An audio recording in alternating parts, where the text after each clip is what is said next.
الشیطان الرجیم بسم اللہ الرحمن الرحیم وبہ نستعین وهو خیر المعین وصلی اللہ علی سیدنا محمد وآلہ الطاہرین۔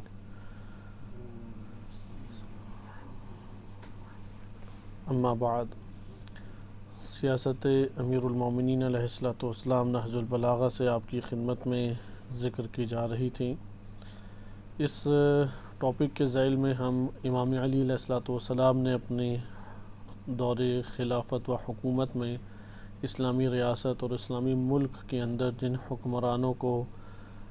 فائز کیا، حکمرانی کے اوپر فائز کیا، اور جن افراد کو امام علی علیہ الصلوۃ والسلام نے ولایت و حکومت سونپی، ان میں سے بعض ایسے حکمران تھے کہ جن کا امام علی علیہ الصلوۃ والسلام نے خلافت سنبھالتے ساتھ محاسبہ کیا، اور بعض ایسے حکمران تھے جن کی مدح و ستائش کی۔ ہم ان حکمرانوں کا بیان امام علی علیہ الصلوۃ والسلام کی سیاسی زندگی کے ضمن میں لے رہے تھے، اس کا جائزہ لے رہے تھے کہ جن کو امام علی علیہ الصلوۃ والسلام نے یا تو معزول کیا، یا ان پر حد جاری کی، یا ان کی سخت الفاظ میں سرزنش اور توبیخ کی۔ گزشتہ گفتگو میں جس حکمران کا جائزہ آپ کی خدمت میں پیش کیا جا رہا تھا وہ مسقلہ بن حبیرہ ہے۔ مسقلہ بن حبیرہ کا تعلق ایک ایسے فتنے کے ساتھ تھا جو نبی اکرم جو امام علی علیہ الصلوۃ والسلام کے دور میں برپا ہوا، اور اس کی وجہ سے بغاوت برملا طور پہ سامنے آئی، اور امام علی علیہ الصلوۃ والسلام کی ایک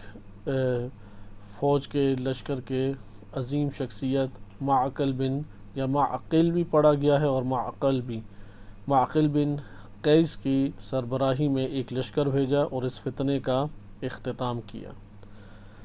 گزشتہ جو درس ہم مطالعہ کر چکے ہیں اس کا خلاصہ آپ کی خدمت میں چند نکات میں ذکر کر دیا جائے کہ مسقلہ کو ایران کے بعض شہروں کے اوپر والی بنایا گیا تھا۔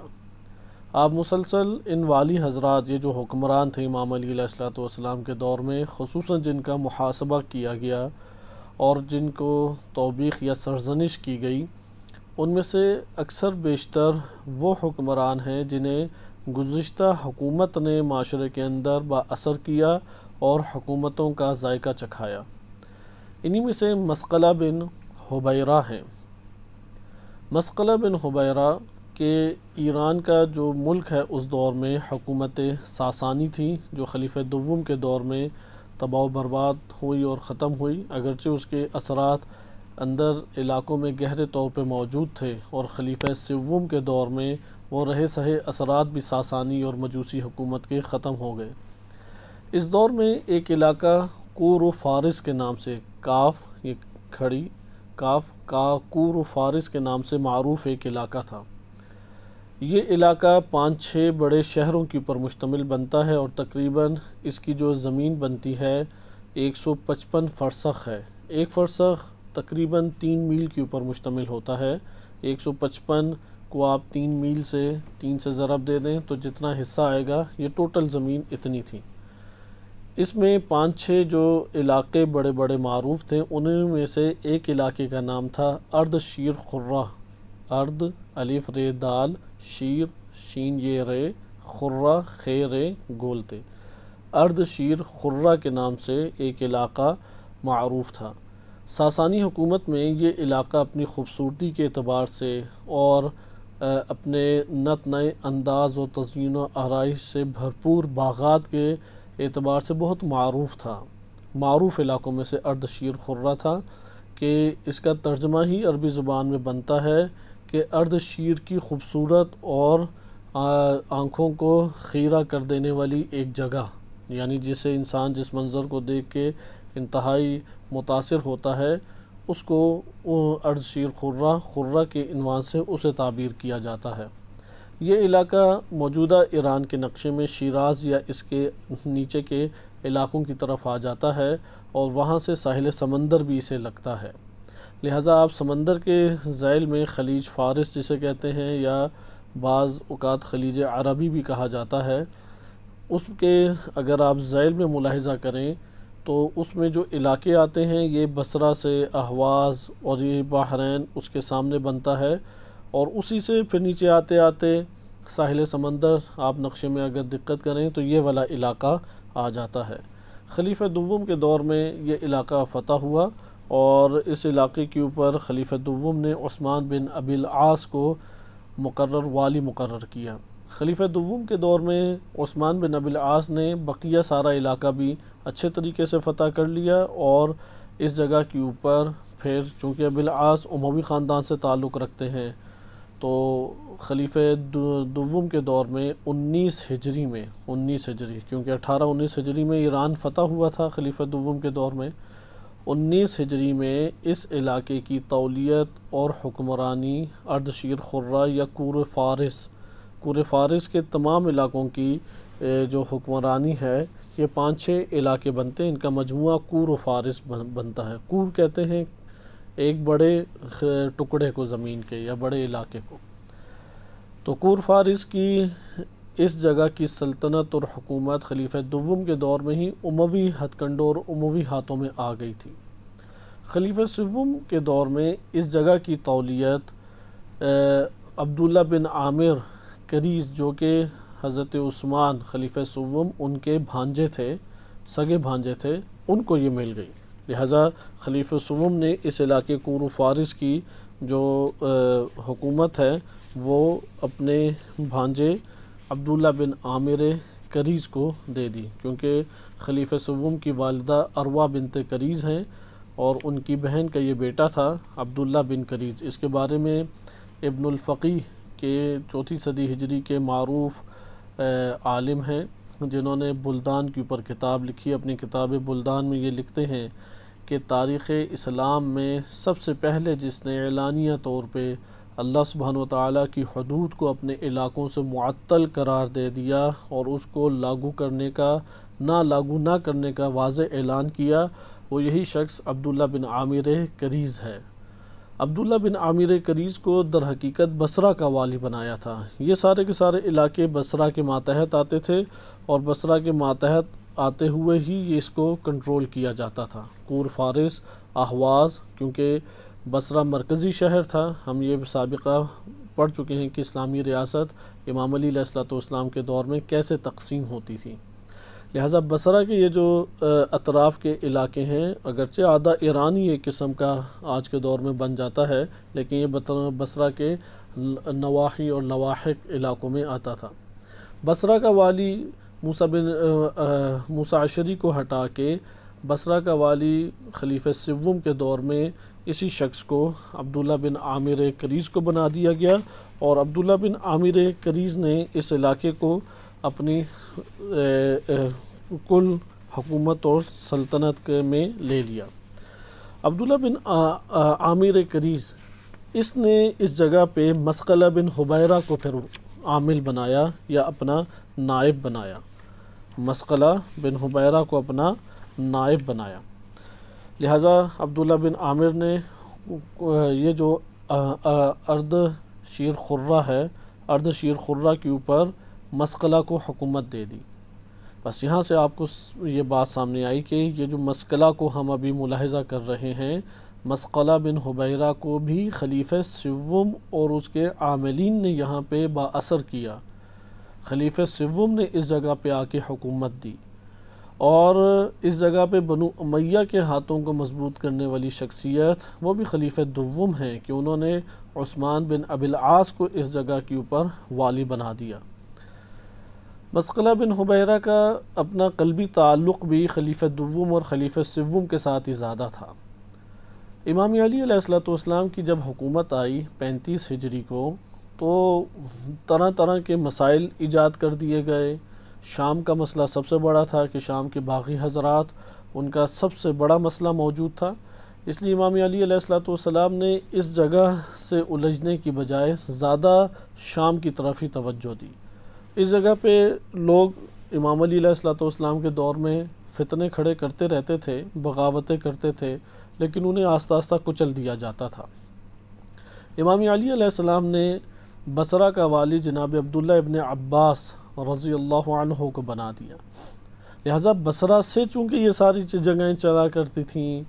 اور بصرہ کے ماتحت جو بھی بصرہ کا حکمران ہوگا اس کے ماتحت یہ سارے کے سارے علاقے آ جائیں گے، لہٰذا یہاں پہ جناب عبداللہ بن عباس انہوں نے مسقلہ بن حبیرہ کو نہیں ہٹایا، اگرچہ عبداللہ بن عباس جس علاقے کے اوپر بھی کوئی حکمران بناتے یا کوئی عامل بناتے، بنیادی اور اساسی عامل بناتے، وہ امیر المومنین امام علی علیہ السلام کی اجازت کے بغیر نہیں بن سکتا، لیکن پوری مفاہمت کے ساتھ اور پوری مشاورت کے ساتھ ان امور کو انجام دیا جاتا تھا۔ لہٰذا اب جناب عبداللہ ابن عباس نے بصرہ کی حکمرانی جب سنبھالی تو انہوں نے ہی زیاد بن ابی کو اہواز اور اس کے اطراف کے علاقوں کے اوپر قوی اور مضبوط کیا، اور یہی زیاد بن ابی بعد میں معاویہ بن ابی سفیان کے ساتھ ملحق ہو گیا، اور اہواز سے پھر آگے جو فارس کے علاقے شمار ہوتے ہیں، فارس کے ان علاقوں میں اردشیر خرہ کے اوپر مسقلہ بن حبیرہ کو بھی نہیں چھیڑا، اور اس کو بھی اسی طرح سے رہنے دیا، اور یہ بھی سیدھا ہو کے آرام سے کام کر رہا تھا۔ اس نے مسلمانوں کے مال میں پہلے خیانتیں ہوا کرتی تھیں، تو اس نے اپنے آپ کو بڑا سنبھال کے رکھا ہوا تھا کہ کوئی شکایت نہ پہنچے کہ فوراً ہی حکومت سے ہٹا دیا جائے، لیکن اس کو ایک بڑی دشواری کا سامنا کرنا پڑ رہا تھا۔ لیکن آپ ادھر دیکھیں، تعلقات مسقلہ بن حبیرہ کے جو تعلقات تھے وہ زیاد بن ابی کے ساتھ گہرے تھے، اسی طریقے سے اس کے تعلقات عبداللہ ابن عباس کے ساتھ بھی گہرے تھے، امام علی علیہ السلام کے ساتھ بہت گہرے تعلقات مسقلہ بن حبیرہ کے شروع سے ہی نہیں تھے، اور کیونکہ خلافت عثمانی میں مسقلہ بن حبیرہ یعنی خلیفہ سوم کے دور میں مسقلہ بن حبیرہ کو یہاں کی حکمرانی اور یہاں کی تولیت ملی تھی، اس لیے بنو امیہ کے ساتھ اس کا بڑے گہرے روابط اور تعلقات موجود تھے۔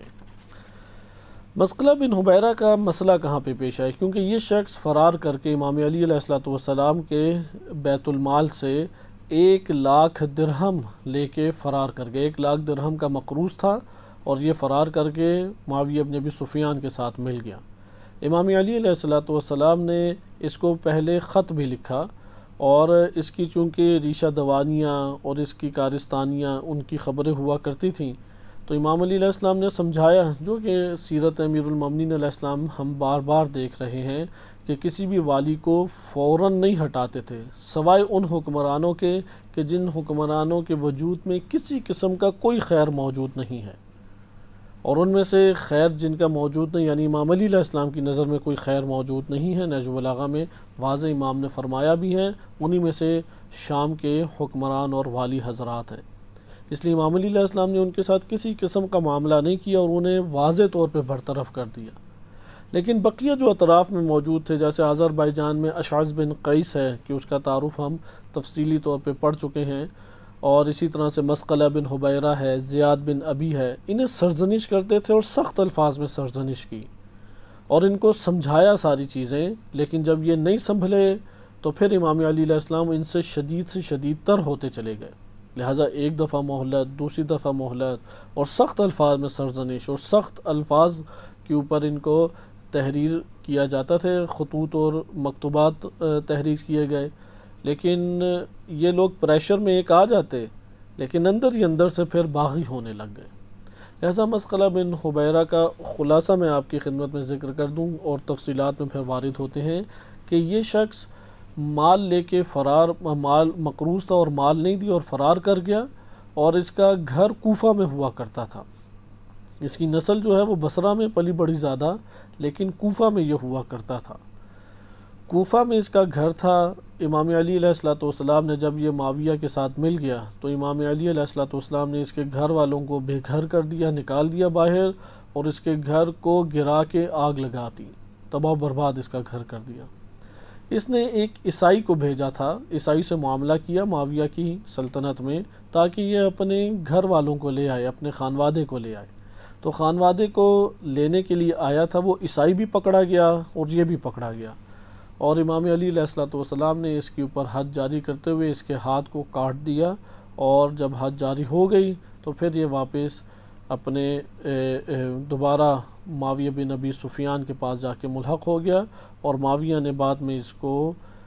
خراسان کی حکومت دے دی، اور وہ آخری مرتے دم تک یعنی ایران کے ان علاقوں کی حکومت دے دی جہاں پہلے اسے تھی، لیکن وسیع پیمانے پہ پھر معاویہ بن ابی سفیان نے اسے حکومت دی اور پھر یہ مرتے دم تک اسی جگہ پہ رہا۔ البتہ اس طرح توجہ رہے کہ حبیرہ جو ہے مسقلہ بن حبیرہ، اس کا ایک بھائی تھا نعیم بن حبیرہ شیبانی، وہ بہت امام علی علیہ السلام کا مخلص صحابی تھا، اور اس نے بڑا سمجھانے کی بھی کوشش کی لیکن کوئی نہیں سمجھا یہ، اور بہرحال اس کا جو بھائی تھا مسقلہ بن حبیرہ کا، وہ امام علی علیہ السلام کا بڑا قریبی صحابی اور بڑا مخلص صحابی تھا۔ یہ ہمارے پاس ایک آتی ہے کل گفتگو جو خلاصے کے طور پہ موجود تھی، اور ہم اب اس میں آگے چلتے ہیں۔ یہ مسئلہ کھڑا کہاں سے ہوا، یعنی مسقلہ بن حبیرہ کا الجھاؤ کیا تھا امام علی علیہ السلام کے ساتھ، یا کیا حادثہ اور مسئلہ پیش آیا جس کی وجہ سے اس کو گرفتار کیا گیا، اس کی تاریخ تھوڑا جاننا ضروری ہے۔ اس سے پہلے جو مسقلہ کو امام علی علیہ السلام نے خطوط لکھے وہ میں آپ کی خدمت میں پڑھ دوں کہ اس میں سے ایک مکتوب آپ کی خدمت میں پڑھا جا چکا ہے کہ خطبہ نمبر 44 تھا، اس میں امام علی علیہ السلام نے نہج البلاغہ میں خطبہ نمبر 44، اس میں امام علیہ السلام فرماتے ہیں قبح اللہ مسقلہ، کہ اللہ تعالیٰ اس کو اور مزید قبیح کرے اور اس کا اور برا کرے، اللہ تعالیٰ بد دعا دی۔ مسقلہ کو اللہ اور برا کرے۔ فعل فعل السادہ، اس نے کام جو کیا وہ تو سرداروں والا کام کیا۔ وفر فرار العبید، اور جب فرار کیا تو غلاموں کی طرح اس نے فرار کیا، یعنی کام جس وجہ سے وہ الجھا تھا وہ سرداروں والا کام تھا، اور جب فرار کیا ہے ذلت اور پستی کا شکار ہوا ہے تو وہ فرار کیا اس نے غلاموں کی طرح۔ اور پھر آگے امام علیہ السلام نے اس کے تھوڑی اور مزید مذمت کی۔ پھر ایک مکتوب لکھا اسے، اور مکتوب اس طرح سے لکھا من کتاب لہو، یہ مکتوب میں آپ کے سامنے تیزی سے پڑھتا ہوں کہ الی مسقلہ بن حبیرہ شیبانی وہو عاملہ علی ارض شیر خرہ۔ ارض شیر خرہ کا آپ کے سامنے کاملاً تعارف کرایا جا چکا ہے کہ خلیفہ دوم کے دور میں یہ جگہیں آزاد ہوئیں، اور ادھر عثمانی ہتھ کنڈوں کو پھر وہاں پہ مضبوط ہوئے۔ خلیفہ سوم نے خلیفہ دوم نے چونکہ عثمان بن ابی العاص کو یہاں پہ مضبوط کیا تھا، اور اس علاقے کی حکمرانی مسقلہ بن حبیرہ کو بعد میں دی گئی۔ تو یہ امام علی علیہ السلام کے دور میں بھی اسی طرح سے رہا۔ تو امام نے اس کو مکتوب جو لکھا وہ اس کے الفاظ آپ ملاحظہ کریں۔ بلغنی عن کا امرن، تمہارے بارے میں مجھے ایک ایسی خبر ملی ہے،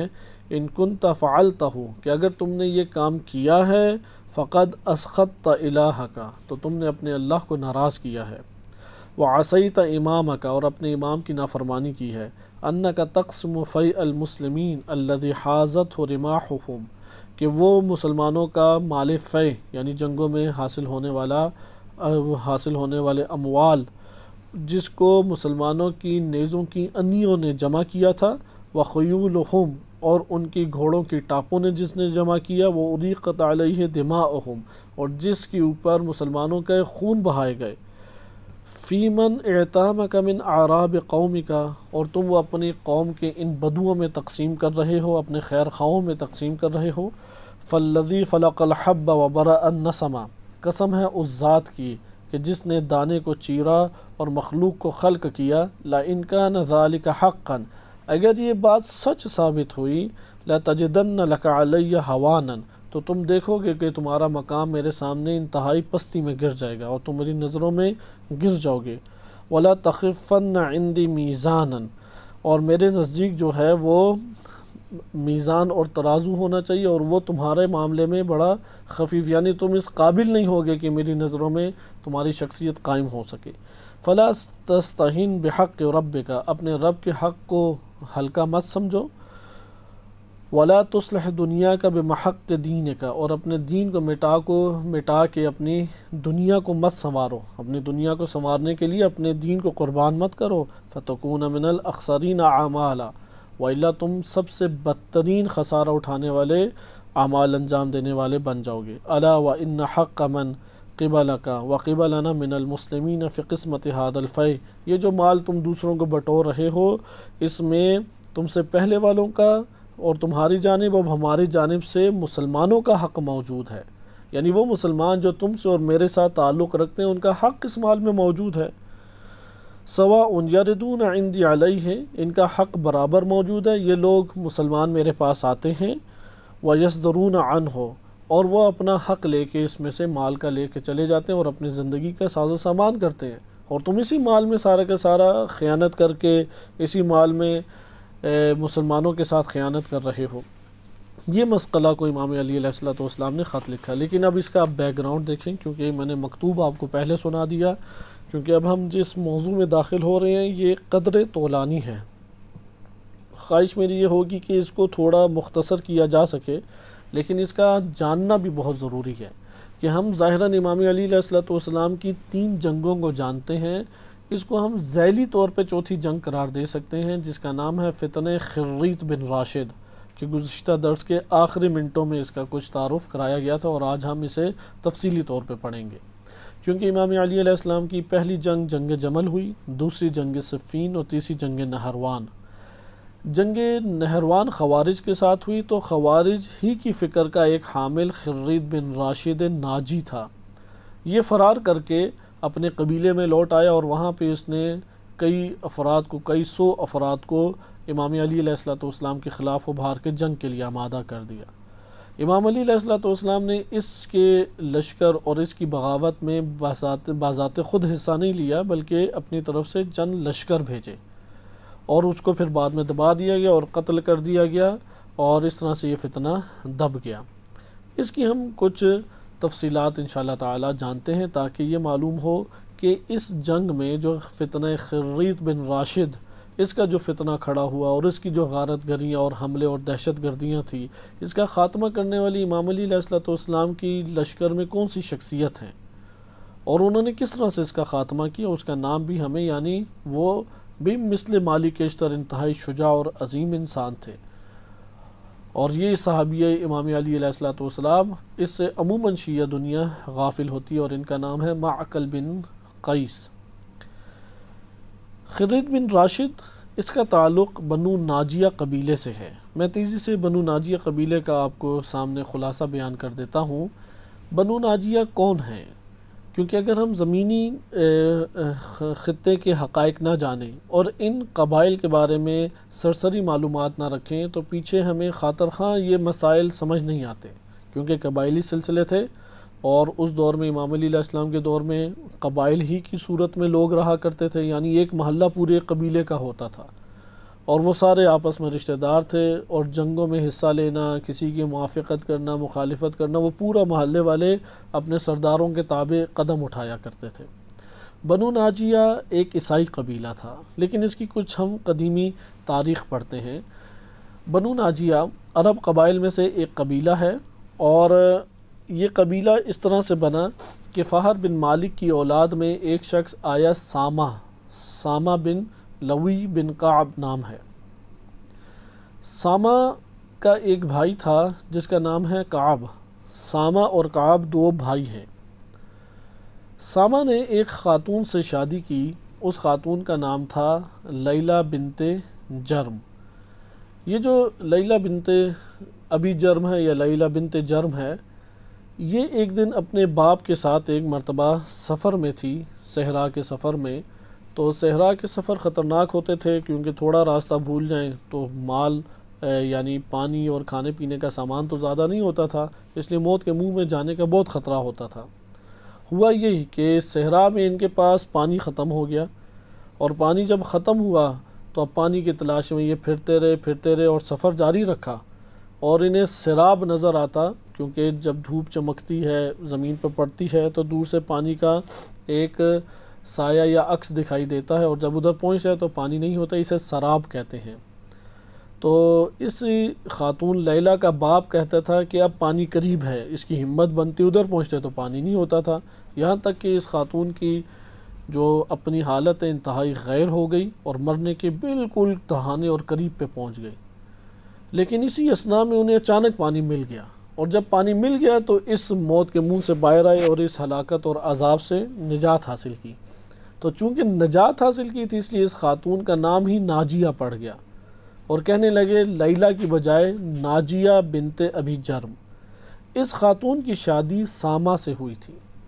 سامہ جو ہے یہ عرب قبائل میں سے ہے اور یہ عرب دنیا میں ہی رہتا تھا۔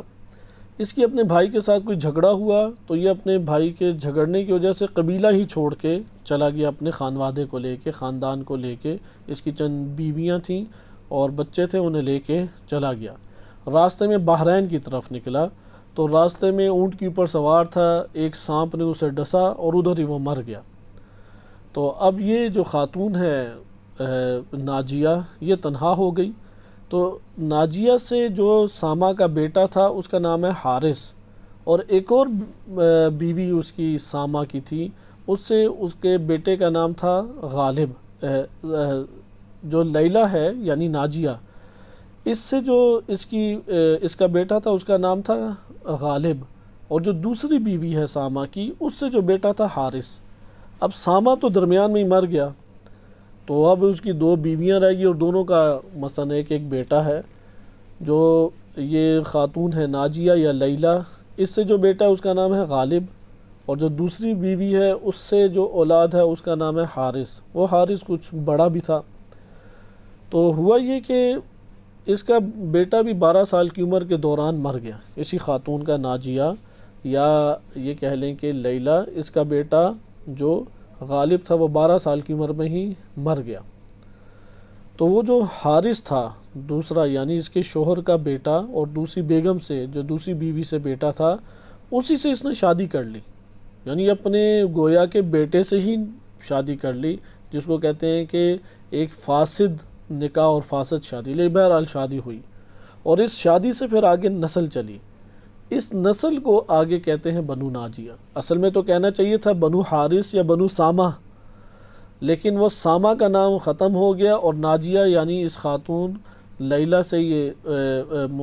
منسوب ہو گیا قبیلہ، اور اس قبیلے کو کہا جاتا ہے بنو ناجیہ۔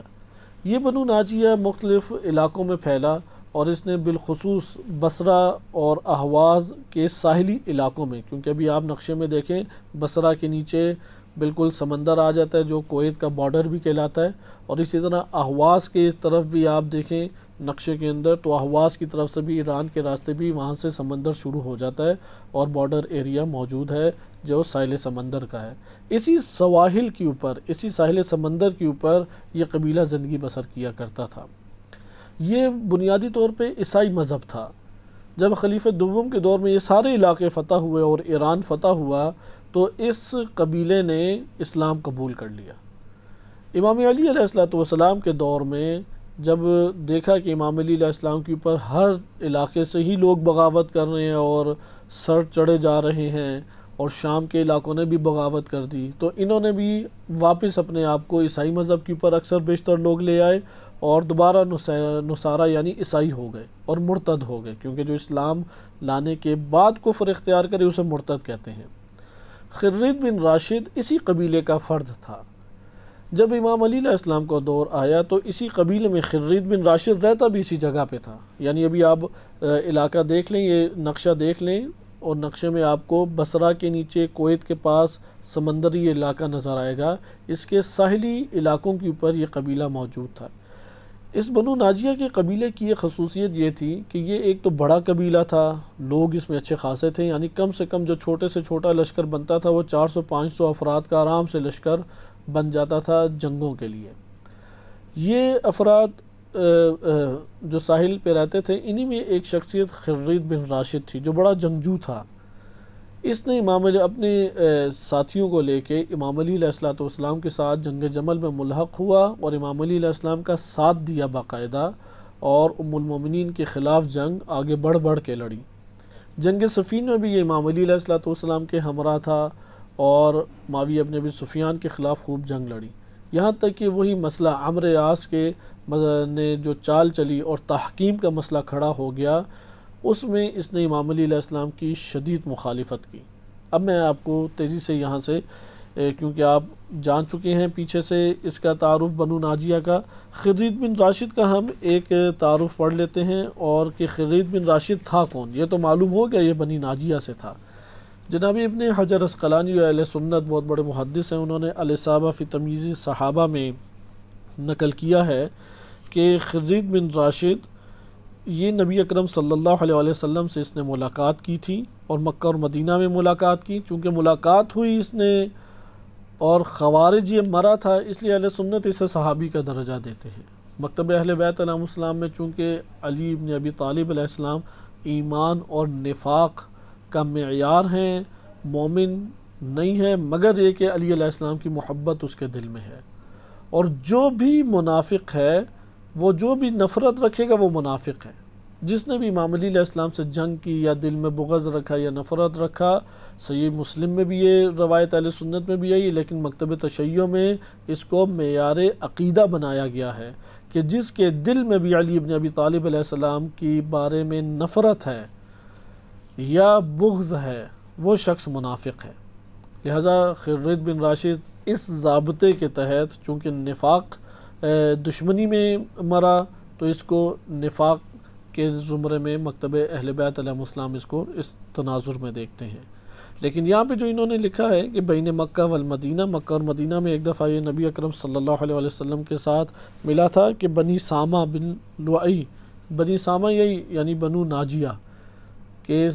بنی سامہ والے آ رہے تھے. بنی ناجیہ کا ایک گروہ جب آیا تھا تو اس گروہ میں یہ بھی موجود تھا اور انہوں نے حدیث بھی سنی. اور جنگ جمل میں یہ مضر یا مضر والوں کے اوپر تھا، بہت بڑا قبیلہ ہے مضر قبیلہ، انہوں نے ساتھ دیا تھا ام المومنین کا. تو ان سے ٹکرانے کے لیے اس کے ذمہ داری تھی کہ جہاں پہ یہ قبیلہ ہے اور اسی قبیلے والوں میں جو قبیلہ مضر ہے یا مضر ہے، اس قبیلے کے ذیل میں ہی جناب طلحہ اور زبیر، دو صحابی جنہوں نے جنگ جمل کے اساسی رکن شمار ہوتے ہیں، وہ اسی کے طرف تھے، یعنی اس قبیلے ہی کی آڑ میں تھے. لہذا خرید بن راشد کی جو ذمہ داری جنگ جمل میں لگی وہ اسی قبیلے کے اوپر اس کا ٹکراؤ تھا. پھر آگے ذکر یہ کرتے ہیں کہ یہ بنو ناجیہ ہے، ان سے جنگیں ہوئی ہیں مختلف قسم کی، اور یہ امام علی علیہ السلام کے ساتھ پہلے تھا اور پھر یہ جدا ہو گیا. ففارق الی بلاد فارس مخالفاً، اور ایران کے شہروں کی طرف، یعنی یہ اہواز سائیڈ، کیونکہ موجودہ عراق ایران کہلاتا تھا خلیفہ دوم کے دور میں. یہ جو بصرہ، اہواز اور یہ سارے علاقے یہ ایران ہی کے ذیل میں آتے تھے. آگے پھر وہی چیز لکھی ہے جو ابھی آپ کی خدمت میں بیان کرنا مقصود ہے کہ بہت سارے مرتد ہوئے، پھر معقل بن قیس کے ذریعے سے اس کو قابو کیا گیا اور قتل کر دیا گیا. یہ ابن حجر عسقلانی نے چونکہ اس کی ملاقات رسول اللہ سے ہوئی بھی ہے اس لیے صحابہ کے زمرے میں اس کو لکھا ہے. میں آپ کی خدمت میں تاریخ طبری سے تیزی سے بیان کر دیتا ہوں کیونکہ تاریخ طبری نے بھی ابو مخنف سے یہ بہت سارے امور لیے ہیں، اور یہی ہمارے مکتب اہل بیت علیہ السلام میں پرانے دور کی جو کتابیں لکھی گئی ہیں جیسے الغارات ہے. الغارات یہ ائمہ اہل بیت علیہ السلام کے دور یعنی 3 صدی ہجری کی کتاب ہے، اور اس میں بھی یہ سارے کے سارے واقعات تفصیل کے ساتھ درج ہیں، اور اس میں مزید اور تفصیل بھی ہے جو امام علی علیہ السلام کے ساتھ اس کے معاملات طے پائے. لیکن تاریخ طبری سے اس لیے آپ کی خدمت میں ذکر کیا جاتا ہے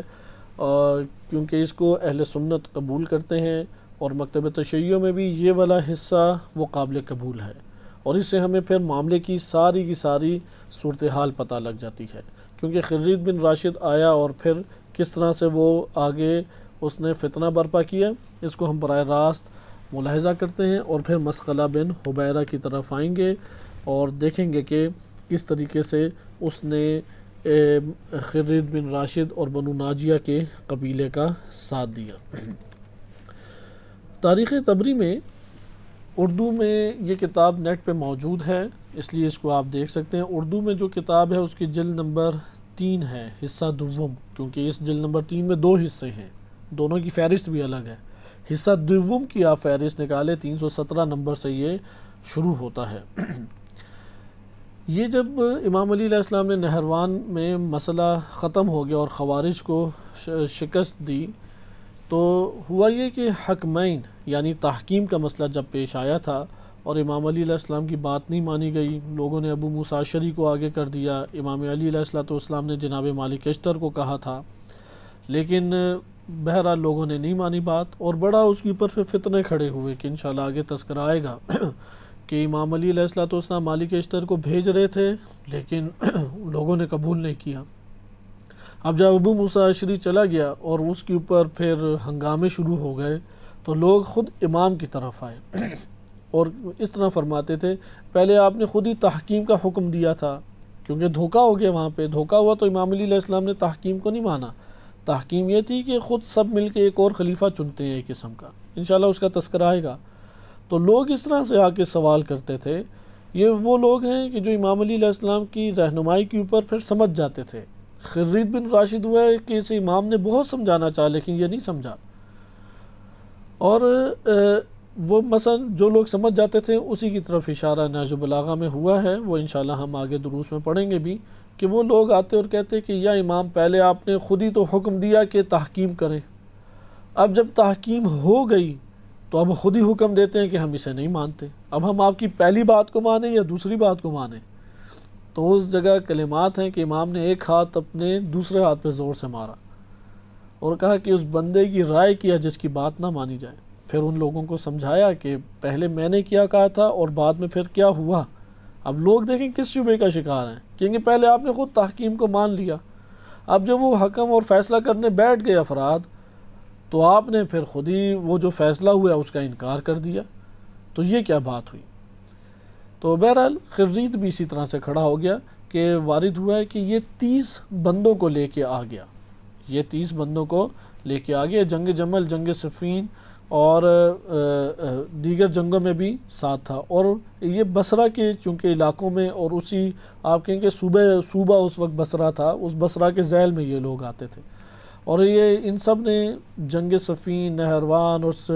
اس جنگ جمل، صفین، نہروان میں شرکت کی ہے۔ اصل میں جب یہ خوارج کے ساتھ لڑائی ہوئی تو یہ چپکے سے فرار کر گیا اور بالکل خاموشی سے بیٹھا رہا، بعد میں اس نے ایک فتنہ کھڑا کیا۔ اب جب جنگ نہروان کاملاً ختم ہو گئی تو یہ 30 بندے لے کے آیا اور اپنے سواروں کے درمیان کھڑا ہو کے امام علی علیہ السلام کے پاس 30 بندے تھے، 30 بندوں کے درمیان میں یہ تھا، اور بولا کہ اے علی، میں نہ آپ کی حکم کی اطاعت کروں گا اور نہ آپ کے پیچھے نماز پڑھوں گا، اور کل میں آپ کے ساتھ تھا اور آج میں آپ کے ساتھ نہیں آیا۔ تو امام علی علیہ السلام نے اس سے وجہ بھی پوچھی تو اس نے وجہ بتائی کہ آپ نے قرآن کی مخالفت اور اللہ کے رسول کی مخالفت کی ہے اس واقع تحکیم کو قبول کر کے۔ امام علی علیہ السلام نے پھر اس کو سخت الفاظ میں سنائی کہ تیری ماں تجھ پر روئے، تو نے اپنے پروردگار کی نافرمانی کی اگر تو نے میری اطاعت نہیں کی، اور اپنے عہد و پیمان کو توڑا، اور اپنے علاوہ تو کسی کا بھی نقصان نہیں کرے گا۔ پھر امام نے پوچھا کہ آخر تمہیں مسئلہ کیا ہے پیچھے، کس وجہ سے تم یہ کام کر رہے ہو؟ پہلے تو کہا کہ تم نے اگر میری نافرمانی کی تو تم پہلے بیعت کر چکے ہو، ایک تو بیعت اور عہد و پیمان توڑو گے، نمبر 2 تم اللہ کی اطاعت توڑو گے، کیونکہ خوارج توحید کے مسئلے کو ہی زیادہ ابھارتے تھے، جیسے آج کل وہابی سلفی فرقہ ہے تو وہ بھی اس طرح توحید بڑی کیا کرتے تھے۔ تو امام نے بھی کہا تم اللہ کی حقیقت میں اطاعت کو رد کرو گے اور توڑو گے۔ تو پھر امام نے کہا کہ کیوں ایسی حرکتیں کر رہے ہو، تمہارا مقصد کیا ہے اس سے؟ تو اس نے آگے سے جواب دیا کہ تم نے کتاب اللہ میں جو حکم ہے اس میں دیکھا ہے کہ اللہ سبحانہ و تعالیٰ کا فرمان ہے کہ حکم یا حکومت فقط اور فقط اللہ کے لیے ہے۔ پھر کہا کہ اب اے علی علیہ السلام، آپ نے اللہ کی کتاب میں جو حکم ہے اس کو قبول تو کیا، لیکن اس کے بعد حق کے معاملے میں کمزوری دکھائی اور اس حق کے معاملے میں حق کا ساتھ چھوڑ دیا اور ایک ظالم قوم کے اوپر بھروسہ کیا، اور اس وقت میں تمہیں دیکھنے اور لوگوں پہ نکتہ چینی کرنے، یعنی خرید نے امام کو سخت الفاظ میں جواب دیا کہ میں لوگوں پہ نکتہ چینی کرنے اور آپ کو دیکھنے اور یہ پیغام پہنچانے آیا تھا کہ میرا آپ سے اب کوئی تعلق نہیں ہے۔ امام علیہ السلام نے پھر اسے کہا کہ میں تجھے کتاب اللہ کا درس دیتا ہوں، دوبارہ تجھے کہتا ہوں کہ سنت رسول کی طرف تم رجوع کرو، تم حق کا دامن دوبارہ سے تھام لو، حق کو قبول کرو۔ پھر امام نے فرمایا میں چاہتا ہوں کہ تم حق کے اوپر عمل کرتے ہوئے میرے ساتھ رہو، اور جس چیز سے تم انکار کر رہے ہو اس معاملے کو سمجھنے کی کوشش کرو۔ تم اپنی جہالت کی وجہ سے یہ قدم اٹھا رہے ہو، جیسا سوچ رہے ہو ویسا حقیقت نہیں ہے۔ لیکن اس نے امام علی علیہ السلام کی کوئی بات نہیں مانی اور کہا کہ امام نے جب اسے سمجھایا کہ تم غور کرو، میں تمہیں اللہ کی کتاب کی طرف آنے کا درس دیتا ہوں، سنت رسول پہ چلنے کا درس دیتا ہوں، اور جو حق کی باتیں میں تمہیں بتا چکا ہوں اس کے اوپر چلنے کا درس دیتا ہوں، اور میں تم سے زیادہ حق کو جانتا ہوں، اور اسی طرح جس چیز سے تم انکار کر رہے ہو اسے تم سمجھو، وہ سمجھو گے تو سمجھ جاؤ گے، کیونکہ تم جہالت کی وجہ سے یہ ساری باتیں کر رہے، تمہیں معلوم نہیں ہے اصل چیز کا۔ اب خرید نے اس موقع پہ کہا کہ ٹھیک ہے، میں پھر کل آؤں گا آپ کے پاس، تفصیل سے بات کروں گا۔ وہ جیسے ہی گیا تو امام علی علیہ السلام نے ادھر ہی کہا کہ یعنی وہ جانے لگا تو امام نے اسے اسی وقت کہا کہ تمہیں دیکھو شیطان خبیث کہیں دھوکہ نہ دے دے، اور اپنی اس جہالت کو معمولی نہ سمجھو، یہ تمہاری جہالت بہت بڑا تمہارے ذہن میں شبہ پیدا کر رہی ہے، کیونکہ اکثر بیشتر شبہات ہمارے وجود میں جہالتوں کی بنیاد کے اوپر ہی وجود میں آتے ہیں، ناقص معلومات ہوتی ہے، سوء ظن ہوتا ہے، اور وہ سال ہر سال رہتا بھی، پنپتا بھی رہتا ہے، وہ زحمت ہی نہیں کرتا کہ پوچھ لے، زحمت ہی نہیں کرتا کہ اپنی جہالت کو دور کر لے۔ تو خرید کے ساتھ بھی یہی ہوا، خرید بن راشد، کہ اسے امام نے کہا کہ تم اپنی جہالت کی وجہ سے گمراہی میں پڑ رہے اور شیطان تمہیں دھوکے میں مبتلا کر دے گا، اور اگر قسم بخدا تم میرے پاس نصیحت لینے اور ہدایت لینے کے لیے آئے تو میں تمہیں سیدھا راستہ دکھاؤں گا، اگر تم آئے، کیونکہ امام کو پتہ تھا اس نے آنا نہیں ہے۔ بہرحال مصالحت کی کوشش کی، خرید امام علی علیہ السلام کے پاس سے اپنے گھر چلا گیا، اور عبداللہ بن فقیم کہتے ہیں، ایک اس دور میں تابعی ہیں یا صحابی ہیں عبداللہ بن فقیم، وہ کہتے ہیں میں اس کے پیچھے پیچھے گیا، کیونکہ اس کا ایک چچا زاد بھائی میرا دوست تھا، اس کا کزن جو خرید کا کزن تھا وہ دوست تھا، تو اس نے یہ ارادہ کیا تھا میں اس کے کزن کے پاس یعنی اپنے دوست کے پاس جاؤں گا، اسے کہوں گا کہ اسے راضی کرو۔ اصل وجہ یہ تھی کہ بنو ناجیہ سے بہت بڑا ہزاروں کی تعداد میں بعض اوقات افراد جنگوں کے لیے میسر آ جاتے تھے، 1000 کے قریب تو آتے ہی آتے تھے، اور یہ بہت بڑا فتنہ بھی کھڑا کر سکتا تھا، اس لیے اس کو تھامنے کی کوشش بہت زیادہ کی جا رہی تھی کہ یہ مسلمانوں کے خون اور اموال کے اوپر حملہ نہ کرے اور ایک اور فتنہ نہ کھڑا کر دے۔ اس لیے عبداللہ بن فقیم وہ اس کے کزن کے پاس گیا اور کہا کہ اسے جا کے روکو، اور اس نے فتنہ کھڑا کیا تو ایک اور ہمارے لیے مشکل قائم ہو جائے گی۔ بہرحال وہ اس کے پاس گیا اور سارا حال اسے بتایا، اور امام علی علیہ السلام کی گفتگو بھی بتائی کہ امام نے بار بار اسے کہا کہ اللہ اور اس کے رسول اور میری اطاعت کی طرف آؤ، میں تمہیں حق کا راستہ بتاؤں گا، تم جہالت کی وجہ سے سارے امور انجام دے رہے ہو۔ تو اس نے اب آگے سے سوچ کے کہا کہ ٹھیک ہے میں جاتا ہوں اور اس کو سمجھاتا ہوں۔ وہ وہاں پہ گیا تو اس کے گھر کی طرف چلا گیا اور آگے بڑھا، اور اس کے گھر کے دروازے پہ پہنچ کے رک گیا، کیونکہ اس کے گھر میں بہت سارے ایسے افراد خرید کے پاس اکٹھے تھے کہ جو امام علی علیہ السلام کے مد مقابل یا مخالف افراد آپ کہہ سکتے ہیں وہ موجود تھے۔ اس نے اندر پہنچتے ساتھ ہی خرید جو ہے وہ ان افراد کے درمیان تھا، اور وہ اس طرح کی باتیں خرید کر رہا تھا کہ قسم بخدا علی نے کوئی مضبوط بات نہیں کی، ادھر ادھر کے نعوذ باللہ بہانے بیان کیے ہیں، اور میں اس چیز کو اس شخص کے ساتھ نہیں دے سکتا، اور حتماً اسے میں چھوڑ کے جاؤں گا۔ تو یہ اس کا دوست بہرحال کزن آیا، داخل ہوا، اسے سمجھانے کی کوشش کی اور بتایا امام علی علیہ السلام کے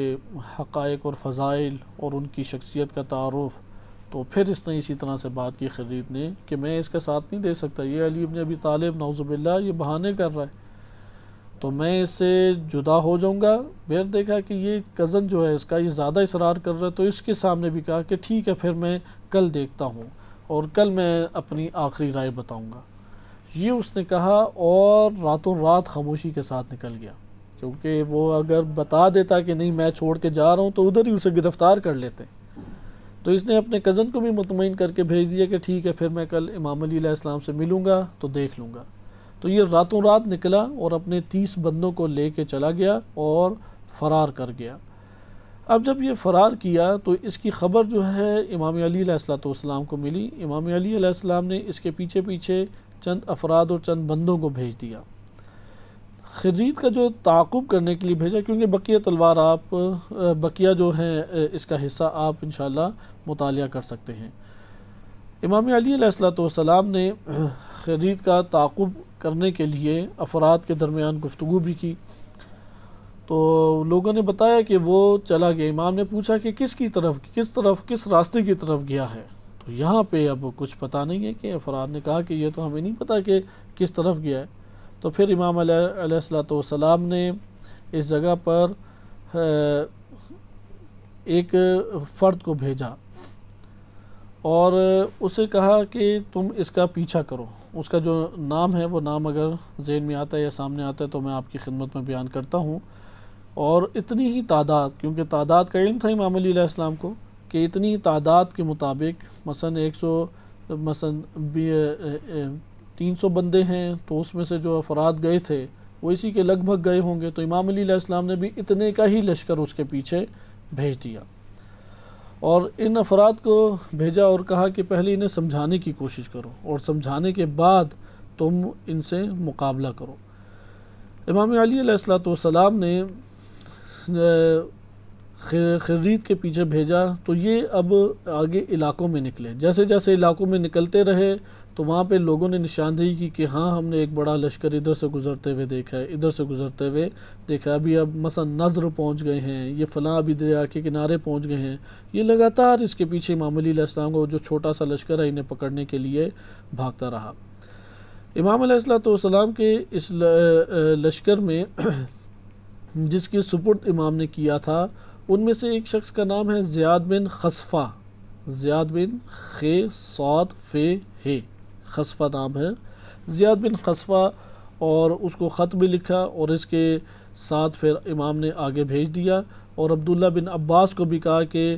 ان کی طرف کچھ کمک کے لیے اور مدد کے لیے بندے بھیجو۔ بہرحال ان کا آپس میں ٹاکرا ہوا اور ایک جگہ پہ آ کے انہوں نے خرید کو بالآخر پا لیا اور اس کا محاصرہ کر لیا۔ محاصرہ کیا تو زیاد تھوڑا عقل مند انسان تھا، زیاد بن خصفہ، اس نے یہ کام کیا کہ اس سے الگ جا کے بات چیت کی، خرید کو سمجھانے کی کوشش کی، الگ لے گیا بالکل۔ دونوں لشکر اب آمنے سامنے ہیں تو ٹکراؤ ہوگا، جنگیں ہوں گی، دونوں میں سے افراد مارے جائیں گے اور دونوں جانتے تھے نقصان ہی نقصان ہے۔ تو زیاد بن خصفہ نے اسے کہا کہ تم آؤ تھوڑی ہم آپس میں بات چیت کر لیں۔ انہوں نے بات چیت کی، کھانا وغیرہ آرام سے کھایا اور اپنی فوج کو زیاد نے کہا کہ تم بھی آرام کرو، وہ بھی آرام کر رہے تھے۔ اسے بہت سمجھانے کی کوشش کی اور کہا کہ تم نے امام علی علیہ السلام میں کیا خامیاں دیکھی ہیں، لیکن اسے اصل میں ریاست طلبی کھا گئی۔ اس کے پیچھے یہ تھا کہ میں حکومت صحیح طرح سنبھالوں۔ امام علی علیہ السلام کے خلاف شبہ تو تھا اسے، یعنی وہ شبے کا شکار ہوا، خوارج میں سے قرار پایا، لیکن ریاست طلب اندر سے یہ ایک انسان تھا۔ تو یہ سمجھاتا رہا زیاد اسے، لیکن دیکھا کہ یہ نہیں ماننے والا۔ جب نہیں ماننے والا تو پھر آخر میں خرید کے اوپر بہت اصرار کیا تو خرید نے آخر میں کہا کہ تم جو میں نے کہنا تھا وہ تمہیں میں کہہ چکا ہوں۔ اچھا، خرید نے یہ کیا تھا، وہ جن علاقوں سے گزرتا تھا اس کے ساتھ کیونکہ 250-300 بندے بھی موجود تھے، یہ بعض علاقوں سے گزرا اور وہاں پہ بعض افراد کو قتل کیا، جانوروں کو قتل کیا، پھلوں اور درختوں اور فصلوں کو نقصان پہنچایا، اور اس کی خبریں امام علی علیہ السلام کو پہنچی۔ امام نے پھر یہ خط اسے مکتوبات لکھے اور تبری میں بھی بعض مکتوبات آئے ہیں، اور زیاد کو لکھا کہ اس سے یہ سارے کے سارے سخت ترین طریقے سے اس سے یہ چیزیں حاصل کرو اور اس کا سارا جبران کرو جن کا یہ نقصان کر کے آیا۔ تو اس نے پھر آخر میں دیکھا کہ یہ خرید تو نہیں مان رہا امام علی علیہ السلام کے ساتھ، تو زیاد نے کہا کہ تم نے مسلمانوں کو کیوں قتل کیا؟ تو خرید نے آگے سے کہا میں نے قتل نہیں کیا، یہ تو میرے کچھ جماعت کے افراد نے قتل کیا ہے۔ تو زیاد نے کہا اچھا پھر وہ قاتل ہمارے حوالے کر دو۔ تو خرید نے کہا مجھے اختیار نہیں ہے، تم اگر پکڑ سکتے ہو تو جاؤ پکڑ لو، کیونکہ پکڑے گا تو جنگ ہوگی۔ تو کہا کہ یہ کیسے؟ زیاد نے کہا ہو سکتا ہے کہ تمہارا لشکر ہے، تم اس کے امیر بنے ہوئے ہو اور قاتل اس کے اندر ہیں اور تمہیں اس کا علم بھی ہے، تو وہ تمہارے اختیار سے باہر ہے۔ تو خرید نے پھر یہی کہا کہ جو میں کہہ چکا ہوں وہ تم نے سن لیا، اس سے زیادہ میری کوئی بات نہیں ہے۔ اب زیاد جو ہے اس جگہ پہ کوئی جذباتی نہیں ہوا، کیونکہ اسے پتہ ہے ادھر میں جذباتی ہو گیا تو یہ تو میرے اوپر چڑھ دوڑیں گے، تو وہ بڑے خوش اسلوبی اور اس اخلاق طریقے سے باہر آیا۔ اپنے لشکر والوں کو تیزی کے ساتھ اس نے اٹھایا اور کہا کہ سب مارے جاؤ گے، تیزی سے گھوڑوں کے اوپر بیٹھ جاؤ، اور یہ سارے کے سارے بیٹھ گئے۔ جب اس خرید نے یہ انداز دیکھا تو وہ سمجھ گیا اور اس نے اپنا لشکر بھی آمنے سامنے کر دیا، اور پھر تیزی کے سخت ترین ایک آپس میں جنگ ہوئی اور خوب نیزے استعمال ہوئے اور خوب دونوں طرف سے تلواریں استعمال ہوئی اور کئی گھنٹے لڑتے رہے، اور اتنی سخت ترین جنگ ہوئی، اتنی سخت ترین کہ تلواریں ٹیڑھی ہو گئیں اور گھوڑے جو ہیں وہ گر گر کے بیکار ہونے لگے، کسی کی ٹانگیں کٹ گئیں، کوئی حوصلہ چھوڑ بیٹھے، اور طرفین کے دونوں افراد سخت ترین زخمی بھی ہوئے، اور ان میں سے 2 افراد ہیں جو قتل بھی ہوئے، یعنی جو امام علی علیہ السلام کا لشکر تھا ان میں سے 2 افراد شہید ہوئے۔ ایک خود اسی زیاد کا غلام تھا، اس کے ہاتھ میں جھنڈا بھی تھا جسے سوید کہتے ہیں، اور ایک لڑکا وافد بن بکر تھا، یہ بیچارے شہید ہو گئے، اور مد مقابل 5 افراد قتل ہوئے۔ رات ہو گئی، اور اس رات میں بالآخر انہیں تاریکی تھی، کوئی اسٹریٹ لائٹیں تو ہوتی نہیں تھیں، اس تاریکی میں انہیں جنگ تھامنا پڑی، اور یہ زخمی حالت میں دونوں نفرتیں لیے ہوئے ایک دوسرے سے جدا ہو کے تھوڑا دور فاصلے پہ بیٹھ گئے اور رات گزرنے کا انتظار کرنے لگے۔ امام علی علیہ السلام کے لشکر نے ٹھانی ہوئی تھی کہ ہم نہ کھائیں گے نہ پئیں گے جب تک ان کو ختم نہ کر دیں، لہٰذا راتوں کو انہوں نے کوئی آرام نہیں کیا۔ اور یہ مسئلہ جو ہے، یہ جو خرید بن راشد ہے، یہ اپنے لشکر کے ساتھ بیٹھا ہوا تھا اور یہ بھی رات گزرنے کے انتظار میں ہے، لیکن اس نے پروگرام، اسے پتہ لگ گیا کہ میں زیادہ دیر کامیاب نہیں ہو سکتا، کہ انہوں نے میرے ساتھ بھرپور لڑائی لڑی تو یہ آدھے بندے تو میرے گر جائیں گے، اور اتنی دیر میں مدد بھی پہنچ جائے گی، کیونکہ امام علی علیہ السلام کے بھی علاقوں میں یہ موجود ہے۔ تو اس نے رات کو ہی وہاں سے فرار کیا، اور رات ہونے کے بعد یہ فریقین جو ایک دوسرے سے جدا ہو گئے تھے، تو انہوں نے جب آ کے دیکھا تو وہاں پہ بندے موجود ہی نہیں ہیں، لہٰذا رات جیسے جیسے گزری، فجر کا جب وقت آیا تو وہاں پہ انہوں نے دیکھا کہ یہ سارے کے سارے نکل گئے ہیں، یہ ان کے پیچھے پیچھے، یہاں تک کہ یہ لوگ بصرہ پہنچ گئے۔ وہاں پہ پتہ لگا خرید جو ہے اپنے لشکر کو لے کے اہواز آ گئے۔ اب آپ نقشہ اٹھا کے دیکھیں تو آپ کو پتہ لگے گا، کوفہ میں تھے یہ، کوفہ سے یہ پھر مختلف علاقوں سے نکلے، اس کے علاقوں کے نام اور جو حوادث ہیں، حادثات ہوئے، اس کا تذکرہ بھی طبری میں موجود ہے۔ وہاں سے فرار کر کے یہ پھر بصرہ آ گئے، بصرہ سے فرار کر کے یہ اہواز آئے، کیونکہ بصرہ کے بعد ڈگمگائی بھی وہ تھی جگہیں، یعنی تسلط بہت گہرا نہیں تھا، لوگ ہیں وہ خیانت کر دیتے تھے نیچے نیچے۔ امام علی علیہ السلام کے حکمران جو تھا، اسے جیسے سہل بن حنیف رضی اللہ عنہ ہیں، ان کو پکڑ کے باہر بھی نکال دیا تھا، تو اس جگہ پہ اتنے چھوٹے لشکر سے قبضہ نہیں ہو سکتا تھا، اس لیے جیسے ہی بصرہ سے یہ لوگ نکلے تو یہاں پہ امام علی علیہ السلام نے زیاد کو خط لکھا اور کہا کہ تم اس کا پیچھا چھوڑ دو، کیونکہ امام کو پتہ لگ گیا کہ بصرہ پہنچ گئے، اس سے آگے نکل گئے، تو امام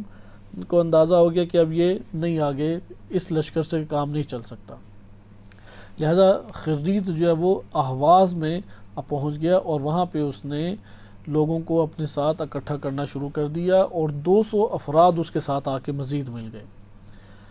کوفہ میں ان کی کوئی قوت موجود نہیں تھی، کوفہ سے خرید نے اسی لیے فرار کیا۔ اہواز میں اس کی جماعت بھی موجود تھی، اور اہواز سے ہی نیچے ساحل سمندر کے پاس، کہ آپ نقشہ دیکھ سکتے ہیں، وہاں پر پورا اس کا قبیلہ بھی موجود تھا۔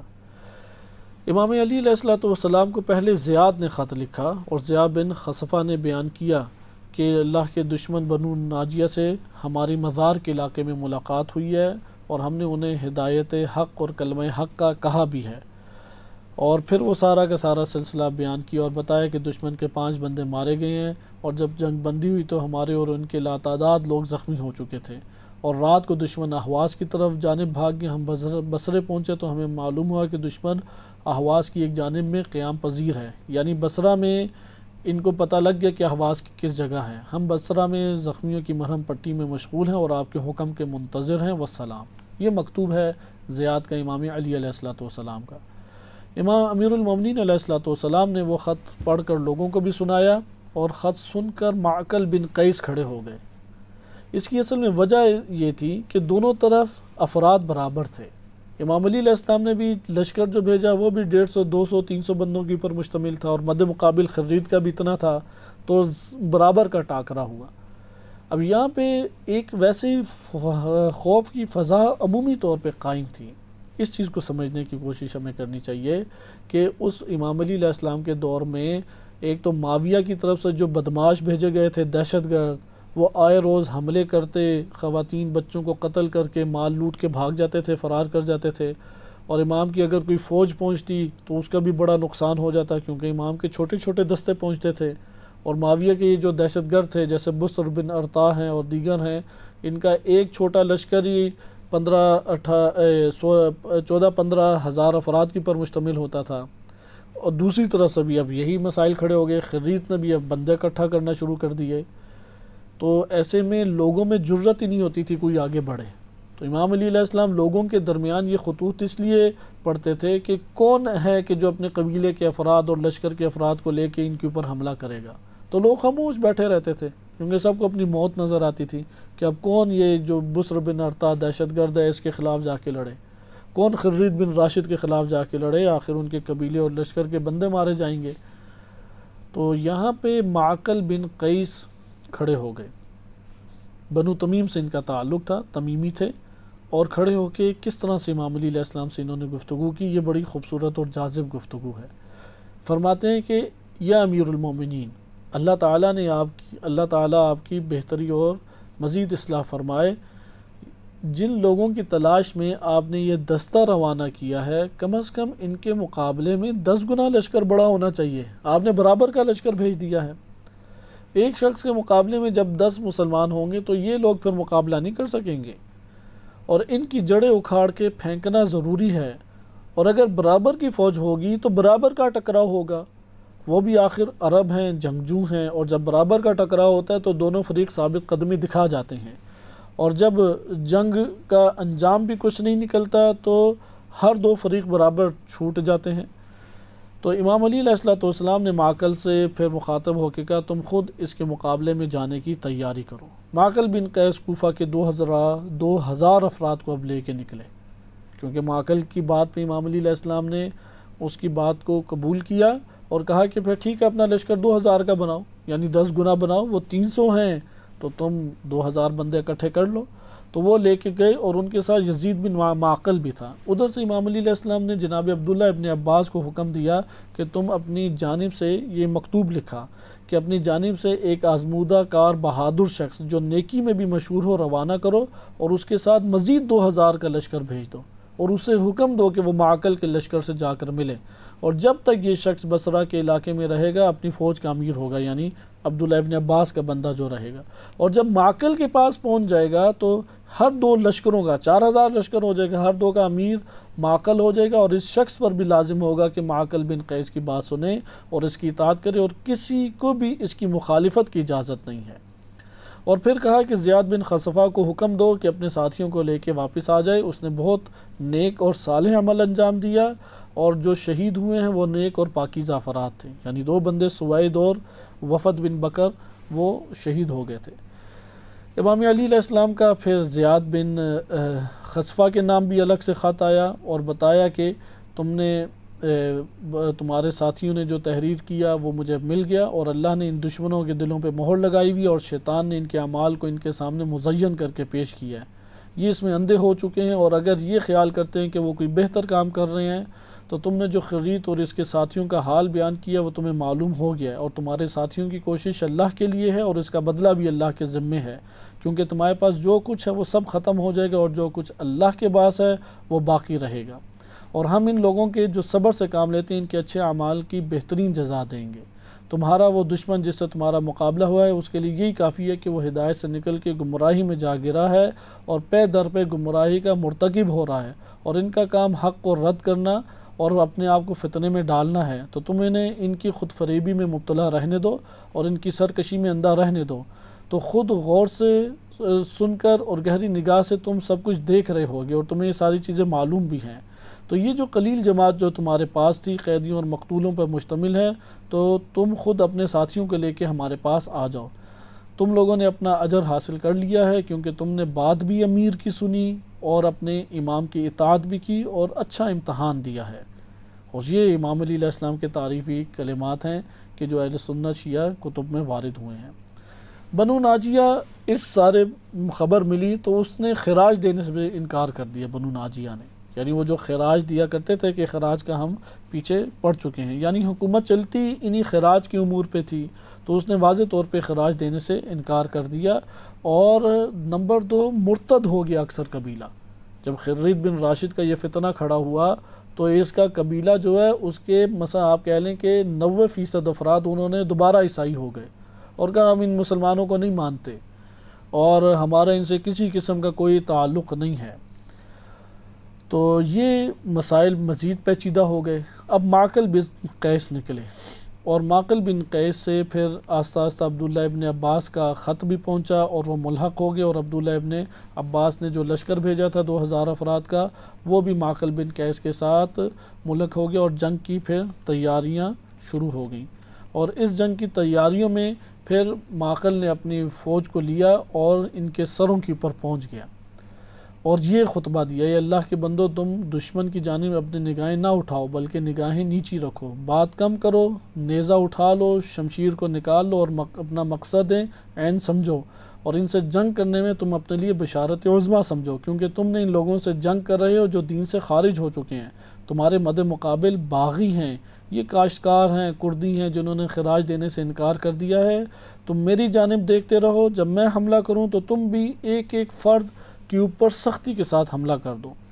معقل جو ہے وہ صفوں کے سامنے پہنچ کے یہی تقریر کرتے رہے اور اس طرح سے آگے بڑھے اور حملہ کیا، اور اس حملے کے اندر خوب خرید بن راشد کے افراد کو نقصان پہنچایا۔ خرید بن راشد جو ہے وہ اسی مقابلے میں بھی فرار کر گیا، اور فرار کر کے وہ پھر آگے گیا اور مدائن کی طرف اس نے رخ کیا اور پہاڑی سلسلوں کے اندر اپنے آپ کو جا کے اس نے پناہ دی۔ یہ لوگ اس کے پیچھے پیچھے چلتے رہے اور آگے پھر اس کی تیاری ہوئی کہ انشاءاللہ تعالی یہ جو خرید کا بقیہ معاملہ ہے اس کو ہم آگے دیکھیں گے۔ اس جگہ پہ ہم تھوڑا توقف کرتے ہیں کیونکہ خرید کو پھر بالآخر مدائن سے وہ پھر فرار کر کے نکلا اور اس پہاڑی علاقے میں بھی معقل نے گھیر لیا اور وہ نکل کے اپنے قبیلے میں گم ہو گیا۔ معقل پیچھے پیچھے اس کے قبیلے پہ پہنچ گئے اور پورے قبیلے کا محاصرہ کر لیا۔ اب جب پورے قبیلے کا محاصرہ کیا اور لوگ جو ہیں، اب کیونکہ تعداد 4000 تھی، یہ قبیلہ جتنا بھی بڑا جنگجو ہو اور جتنی بھی بڑی تعداد ہو اتنی بڑی تعداد کا مقابلہ نہیں کر سکتا، تو کہا کہ تم میں سے کون ہے خرید بن راشد؟ تو ایک دفعہ پکارا، پھر دوسری دفعہ کہا تو خرید بن راشد نکل آیا باہر، سمجھ گیا کہ اب تو محاصرہ ہو چکا ہے، اور پھر آ کے گفتگو ہوئی اور اس نے انکار کر دیا امام علی علیہ السلام۔ معقل نے پھر پیشکش کی کہ اسلام لے آؤ اور اپنے آپ کو تسلیم کر دو، امام علی علیہ السلام کی اطاعت میں پھر سے آ جاؤ، اس نے واضح انکار کیا۔ اب جب واضح انکار کیا تو اس جگہ پہ جناب معقل بن قیس نے کہا کہ اچھا تم لوگوں کے بارے میں یہ سنا ہے کہ تم سارے کے سارے عیسائی ہو گئے ہو، تو تم لوگ اپنا حال بتاؤ۔ تو اس جگہ پہ جو لوگ موجود تھے وہاں پہ خرید نے اس سے فائدہ اٹھانا چاہا، اس کو یہ گمان تھا کہ پورا قبیلہ میرا ساتھ دے گا، کیونکہ اگر پورا قبیلہ ساتھ دیتا تو بہت سخت ایک لڑائی اور جنگ ہوتی، اور یہ ڈگمگائے ہوئے علاقے تھے ایرانی سارے علاقے، تو خرید کا ایک منصوبہ تھا کہ وہ عیسائیوں کو، نصرانیوں کو اپنے ساتھ ملا کے امام علی علیہ السلام کے خلاف پوری ایک جنگ آمادہ کرے، لہٰذا اس نے اسی وقت امام علی علیہ السلام کے اس لشکر کے خلاف جنگ مول لی۔ اب جنگ مولی تو خرید کے ساتھ زیادہ بندے نہیں نکلے، انہوں نے ایک خوب بھرپور لڑائی لڑی اور اس کا سر کاٹ دیا اور قتل کر دیا خرید بن راشد کو۔ اس کا تو فتنہ ادھر ہی دب گیا، لیکن اسی جگہ پہ ایک دوسرا فتنہ موجود تھا اور وہ ہے فتنہ ارتداد۔ یہ مرتد ہو چکے تھے اور ٹیکس اور خراج اور جزیہ اور یہ سب چیزیں دینے سے انکار کر دیا، تو خرید بن راشد کے قتل کے بعد بھی معقل نے وہ جگہ نہیں چھوڑی اور کہا کہ پوری آبادی کو ایک جگہ اکٹھا کیا اور اعلان کیا کہ تم میں سے وہ کون ہیں کہ جو مسلمان ہیں؟ تو تھوڑا سا ایک جو ہجوم میں سے افراد ہیں وہ باہر نکل آئے، تھوڑے سے افراد باہر نکل آئے، کہا کہ ہم مسلمان ہیں، کہا تم علیحدہ ہو جاؤ۔ پھر باقی جو تھے ان میں سے کہا کہ تم میں سے کون سے ہیں کہ جو پہلے سے عیسائی ہیں؟ تو ان میں سے تھوڑے سے افراد باہر آ گئے، وہ عیسائی تھے پہلے سے۔ کہا کہ تم میں سے وہ کون ہیں کہ جنہوں نے اسلام کو ترک کر کے عیسائیت کو قبول کیا؟ وہ زیادہ تر لوگ تھے۔ ان افراد کو جب دیکھا تو معقل نے کہا کہ میں تم لوگوں کو پیشکش کرتا ہوں دوبارہ کہ ایمان لے آؤ، اسلام لے آؤ۔ ادھر اب وہی چین گوئیاں شروع ہو گئیں ایک بڑا حصہ جو ہے، پہلے تو یہ وجہ پوچھی کہ کیوں تم نے بالآخر اسلام کو ترک کیا، تو انہوں نے کہا کہ ہم نے عیسائی مذہب کو اسلام سے بہتر پایا، اس وجہ سے ہم نے یہ کیا ہے۔ بقیہ سے پوچھا تو انہوں نے کہا کہ چونکہ امام علی علیہ السلام کی حکومت کو ہم تسلیم نہیں کرتے، ہم نے اس وجہ سے عیسائیت کو دوبارہ تسلیم کیا۔ خلاصہ میں معقل نے کہا کہ میں دوبارہ پیشکش کرتا ہوں، اسلام قبول کرو، علی بن ابی طالب کے ہاتھ بیعت کرو اور ان کی اطاعت میں آ جاؤ۔ تو ایک بڑا جو افراد لوگ تھے وہ امام علی علیہ السلام کی اطاعت میں دوبارہ آ گئے اور کہا کہ ٹھیک ہے، ہم یہ بات مان لیتے ہیں، اسلام دوبارہ قبول کیا۔ معقل نے ان سب کو چھوڑ دیا، لیکن یہ جو افراد تھے جنہوں نے اسلام قبول کرنے کے بعد بھی عیسائیت کو نہیں چھوڑا، عیسائی ہو گئے تھے، مرتد ہو گئے تھے، ان لوگوں کو پھر کہا کہ میں تم لوگوں کو کہتا ہوں کہ دوبارہ دعوت دیتا ہوں، اسلام قبول کر لو اور امام علی علیہ السلام کی اطاعت میں آ جاؤ۔ انہوں نے قبول نہیں کیا۔ پھر کہا کہ میں اپنے ساتھیوں کو کہا کہ میں 3 دفعہ سر پہ ہاتھ پھیروں گا، جب تیسری دفعہ پھیروں تو ان کے اوپر ٹوٹ پڑو اور جتنے مرد ہیں سب کو قتل کر دو۔ تو اب پہلی دفعہ پھر کہا کہ میں تمہیں دعوت دیتا ہوں کہ اسلام کو قبول کر لو اور علی بن ابی طالب کی بیعت اور اطاعت میں آ جاؤ۔ انہوں نے انکار کیا۔ پھر دوسری دفعہ یہی کہا، پھر تیسری دفعہ تکرار کیا، تو پھر جب نہیں مانے تو سر پہ ہاتھ پھیرا۔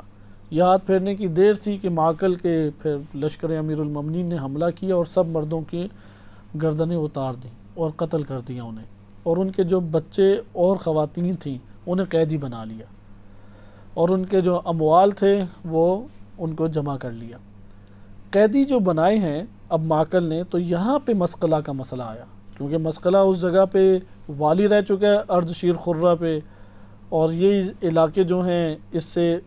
تعلق رکھتے تھے۔ تو مسقلہ نے اسے کہا کہ ان لوگوں کو تم میرے ہاتھوں فروخت کر دو، تو معقل نے کہا یہ میرے سے ربط نہیں رکھتا۔ تو پھر خط لکھا ہے ابن عباس کو مسقلہ نے، تو ابن عباس نے کہا کہ امیر المومنین علیہ السلام سے یہ بات کرو۔ امام علی علیہ السلام سے یہ بات کی گئی، اور معقل نے سارے کے سارے جو قیدی اور بچے تھے، یعنی جو خواتین اور بچے تھے، وہ مسقلہ کے حوالے کر دی، اور مسقلہ کی ذمہ داری تھی کہ وہ بصرہ پہنچائے۔ وہ بصرہ لے گیا، اور بصرہ لے جانے کے بعد وہ خود امیر المومنین علیہ السلام کے پاس لے کے گیا اور ان سے بات چیت کی۔ امام علیہ السلام نے کہا کہ اگر تم 2 لاکھ درہم دیتے ہو تو یہ سارے کے سارے تم اپنے پاس رکھو، تمہاری مرضی آزاد کر دو، تمہاری مرضی انہیں غلام بناؤ، 2 لاکھ درہم دو۔ اس نے قبول کر لیا، کہا کہ میں 1 لاکھ درہم ابھی دیتا ہوں، 1 لاکھ کل دوں گا۔ وہ 1 لاکھ درہم مسقلہ نے دے دیے، اور امام علی علیہ السلام نے جانے دیا کہ یہ خواتین اور بچوں کو اپنے، یہ سب خواتین بچوں کو لے جاؤ۔ اب یہ لے کے جب چلا گیا تو اس کے پاس 1 لاکھ درہم اور اگر دے تو اس کی جیب خالی ہوتی ہے، اسے مصیبت پڑ گئی۔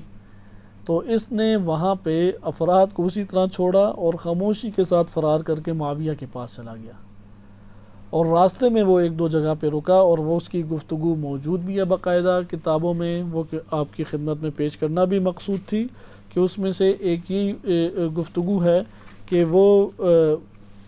امام علی علیہ السلام کے افراد کے پاس جب آیا، امام علی علیہ السلام کے پاس اس نے جب فرار کیا، تو فرار کے وقت ایک جگہ پہ اس نے رکا اور کھانا پینا بھی اس نے کیا۔ تو اس جگہ پہ اس نے یہ کہا تھا کہ اگر یہی میرے پاس خلیفہ سوم کا دور ہوتا یا معاویہ ہوتے تو یہ مجھے کچھ بھی نہ کہتے۔ ابن عساکر نے تاریخ دمشق میں یہ بات نقل کی ہے کہ اگر یہی معاملہ ہندہ کے بیٹے معاویہ کے پاس ہوتا یا عفان کے فرزند عثمان کے پاس ہوتا تو وہ مجھے کچھ بھی نہ کہتے۔ تاریخ طبری نے بھی یہ نقل کی ہے جلد نمبر 5 میں، اور تاریخ دمشق میں ابن عساکر نے بھی نقل کی ہے۔ تو پھر انہیں کہا گیا کہ نہیں، علی ابن ابی طالب وہ حق کے معیار کے اوپر، اسے جواب دیا گیا اسی جگہ پہ کہ حق کے معیار کے اوپر امام علی علیہ السلام وہ معاملہ کرتے ہیں، وہ تمہیں نہیں چھوڑیں گے۔ اس لیے امام نے اس کو بار بار پھر کہا کہ بھیج دو۔ وہ پہلے دن نہیں بھاگا، اگلے دن، یعنی اگلے دن سے مراد یہ نہیں ہے کہ اگلی صبح ہوئی تو اس نے 1 لاکھ درہم نہیں پہنچایا تو چلا گیا، نہیں، وہ اپنے علاقے واپس آیا اردشیر خرہ، اور اس جگہ آ کے اس نے حسب وقت جو امام نے مہلت اور مدت دی ہوئی تھی 1 لاکھ درہم لوٹانے کی بات کی، اس نے ادھر آ کے اب اندر وسوسے شروع ہو گئے اور اپنے منصوبے بنانے لگا۔ تو اردشیر خرہ میں ہی اس نے اپنے ارادے ظاہر کیے لوگوں کے سامنے، جو اس کے خیر خواہ آس پاس کے، یعنی جو اس کی اپنے محفل کے لوگ تھے۔ تو وہاں سے پھر یہ خاموشی کے ساتھ فرار کیا اور معاویہ کے ساتھ جا کے ملا۔ امام علی علیہ السلام نے جب یہ اردشیر خرہ منتقل ہو گیا اور 1,00,000 درہم نہیں بھجوائے تھے، تو تب یہ مکتوب لکھا جو میں نے ابھی آپ کے سامنے پڑھ کے شروع میں سنایا تھا، کہ امام نے فرمایا کہ اللہ کے حق کو، اپنے رب کے حق کو اتنا ہلکا مت سمجھو، اور اپنی دنیا کو بگاڑ کے، اپنے دین کو بگاڑ کے اپنی دنیا کی اصلاح مت کرو، آخر اس دنیا نے ویران اور بنجر ہو جانا ہے، اور تم مسلمانوں کا یہ حق ہے۔ یہ کہاں سے قیدی آئے، یعنی پیسے آئے تھے؟ یعنی جو 1,00,000 درہم تم نے دینے، یہ کس چیز کے ہیں؟ ان بچوں اور غلاموں کے ہیں۔ یہ جو بچوں اور غلام ہیں، یہ بیت المال کا حصہ ہے۔ یہ بیت المال کا حصہ کہاں سے آیا؟ یہ نیزوں کی انی اور تلواروں اور خون جو بہائے گئے ہیں، کتنے خون بہے اس میں، کتنی لوگوں کی جانیں گئی ہیں، تمہیں اس کا کوئی احساس نہیں ہے۔ اور یہ جو فوجی ہیں، میں نے ان کا سارا اہتمام کس سے کرنا ہے؟ ان کو پیسے کہاں سے دینے ہیں؟ ان کی تنخواہیں کہاں سے چلنی ہیں؟ یہ جو تم 2,00,000 درہم بھیجو گے، اسی سے ان سب کا حق نکلتا ہے، اور جس کا حق نکلتا ہے، یہی فوجی حضرات میرے پاس آتے ہیں اور اپنا حصہ لے کے چلے جاتے ہیں۔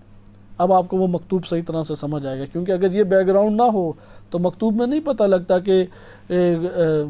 نیزوں کی انیوں سے کون سا مال آیا ہے، اور تلواروں کی اور گھوڑوں کی ٹاپوں سے کیا جمع ہوا ہے، اور تلواروں سے کہ کون سے خون مسلمانوں کے بہائے گئے ہیں، اور کس طرح سے لوگ آتے ہیں اور لوگ پیسہ لے کے چلے جاتے ہیں۔ اس میں اب یہ ساری چیزیں فوجیوں کے نام نہیں لکھے، لہٰذا امام علی علیہ السلام نے مکتوب میں اسے یہ لکھا کہ تم ذرا غور کرو کہ کیا حرکت تم نے کی ہے۔ بیت المال کا مال تھا، میں تب بھی اسی کو فروخت کرتا لوگوں کے ہاتھوں میں، غلام اور یہ جو کنیزیں ہیں، اور اس سے پھر میرے ہاتھ میں مال آتا، اور وہ مال میں انہی اپنی فوج کے لشکر کے افراد میں برابر طور پہ تقسیم کرتا، اور سب میں برابر تقسیم کرتا۔ ایسا نہیں ہے سپہ سالار جو اوپر ہے تو اسے زیادہ ملے، اس سے نیچے تو اسے کم ملے، کیونکہ ان سب نے گھوڑے دوڑائے ہیں، ان سب نے جان اپنی داؤ پہ لگائی ہے، زخمی ہوئے ہیں، اور بڑی مشکل سے انہوں نے اس فتنے کو قابو میں لایا ہے۔ تو مسقلہ بن حبیرہ وہاں پہ پھر چلا گیا۔ اب معاویہ کے پاس جب گیا ہے اور اس کی خبر ملی ہے تو شدید غضبناک ہوئے ہیں امام علی علیہ السلام، شدید ترین طریقے سے غضبناک، جسے کہتے ہیں نا کہ بندے کے ہاتھ میں کچھ نہیں ہے کہ کیا کرے وہ۔ تو امام علیہ السلام نے حکم دیا، کوفہ میں خود گئے اور حکم دیا کہ اس کے گھر والوں کو باہر نکالو، گھر سے سب کو باہر نکالا، بے گھر کیا، اور کہا کہ اس کے گھر کو آگ لگا دو،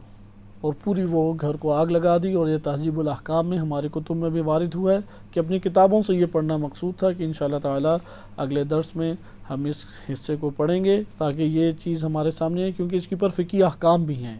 ایک تو مرتد کی سزا قتل، اس سے فقہا نے استنباط کیا ہے، اور آیا جو باغی ہے اس کے گھر کو جلایا جا سکتا ہے یا نہیں، اس سے ایک استدلال کیا گیا ہے۔ اور پھر مسقلہ کو یہ جب خبر ملی تو وہ بڑا تل ملایا،